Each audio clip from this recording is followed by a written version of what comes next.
In this video, I'll walk you through a simple and effective way to fix the black screen issue that appears when launching Valorant. To start, right-click the Valorant shortcut on your desktop and select Open File Location. Once the folder opens, navigate through Riot Games, Valorant, Live. Then open the Shooter Game folder, followed by Binaries, and finally the Win64 folder.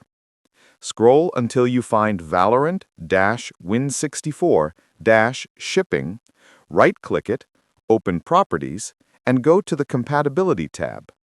Make sure that Run this program as an administrator is turned off, then apply the changes.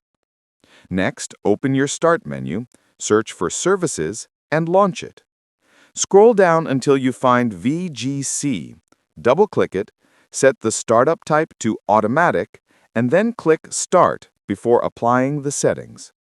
If the problem still persists, open Valorant and press F11 to switch to windowed mode, which often resolves the black screen issue instantly and allows the game to load normally.